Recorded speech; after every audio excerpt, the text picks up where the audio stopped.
Selamat pagi anak-anak. Kita akan belajar firman Tuhan melalui buku renungan pagi anak, Identitas. Hari ini tanggal 12 September, judul renungan kita, 2 pengakuan. Mari kita awali dengan doa.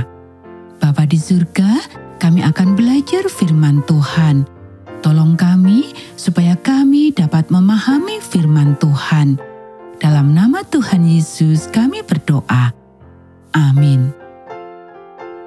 Anak-anak, ayat inti renungan pagi kita hari ini diambil dari kitab 1 Yohanes pasal 1 ayat 9. Jika kita mengaku dosa kita, maka Ia adalah setia dan adil, sehingga Ia akan mengampuni segala dosa kita dan menyucikan kita dari segala kejahatan. Yakobus pasal 5 ayat 16. Karena itu, hendaklah kamu saling mengaku dosamu dan saling mendoakan supaya kamu sembuh. Bagian yang sangat penting dalam menjalin kehidupan yang jujur adalah mengakui dosa-dosa kita. Ada 2 bagian dari pengakuan dosa, yang satu selalu penting, yang lainnya bervariasi. Langkah pertama dalam pengakuan dosa, setelah Allah menunjukkan dosa kepada kita dan kita telah mengenali apa adanya, adalah pengakuan kepada Allah. Kita tidak memberitahukan kepada Allah apapun yang belum Dia ketahui, tetapi penting bagi kita untuk mengatakannya, menamainya, dan mengakuinya. Ini tidak berarti memukul dada dan meremehkan diri sendiri.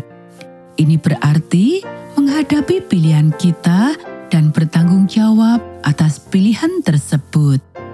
Bagian pengakuan dosa ini selalu diperlukan. Terhadap engkau, hanya engkau saja, aku telah berdosa. Mazmur pasal 51 ayat 4. Apapun yang telah Anda lakukan, dan siapapun yang telah Anda sakiti, hal itu adalah masalah yang paling penting bagi Allah. Ini tidak akan menjadi dosa jika tidak bertentangan dengan hukum kasih Allah. Bagian kedua dari pengakuan dosa adalah mengaku kepada orang yang bersalah, dan ini kurang pasti. Seringkali yang terbaik adalah langsung menemui orang tersebut, menyebutkan apa yang telah Anda lakukan, dan meminta maaf. Anda juga dapat menjelaskan bahwa Anda bersedia untuk menawarkan restitusi jika memungkinkan. Terserah kepada orang tersebut untuk memutuskan apakah akan memaafkan Anda atau tidak. Jika tidak, Anda telah melakukan bagian Anda, dan sekarang harus mencoba untuk hidup dengan cara yang penuh kasih kepada mereka, apapun sikap mereka. Namun, ada kalanya pengakuan kepada pihak yang dirugikan bukanlah hal yang bijaksana untuk dilakukan.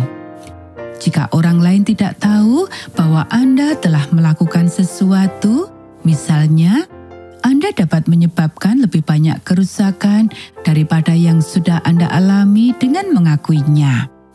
Dalam hal ini, ketidaknyamanan Anda karena tidak dapat menyampaikan masalah ini kepada orang lain dapat menjadi bagian dari konsekuensi dosa Anda.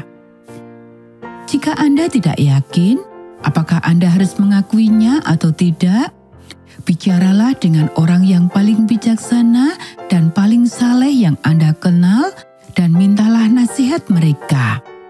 Anak-anak, janjinya adalah jika kita mengaku kepada Tuhan, Dia akan membersihkan kita dari kesalahan kita.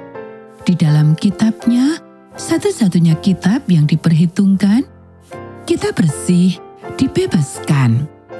Pengakuan kepada orang lain tidak membawa janji yang sama, karena itu tergantung pada kehendak orang lain juga.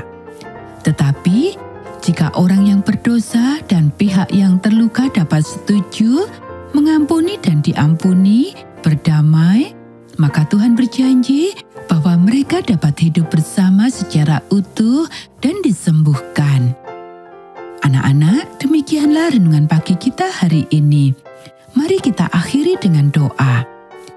Tuhan yang Maha Pengampun, saya tahu bahwa Engkaulah yang telah memungkinkan kami untuk hidup dalam kasih karunia dan terang pengampunan yang penuh. Tunjukkanlah kepada saya jika ada seseorang yang harus saya akui, dan berikanlah saya keberanian dan kejujuran untuk melakukannya. Amin.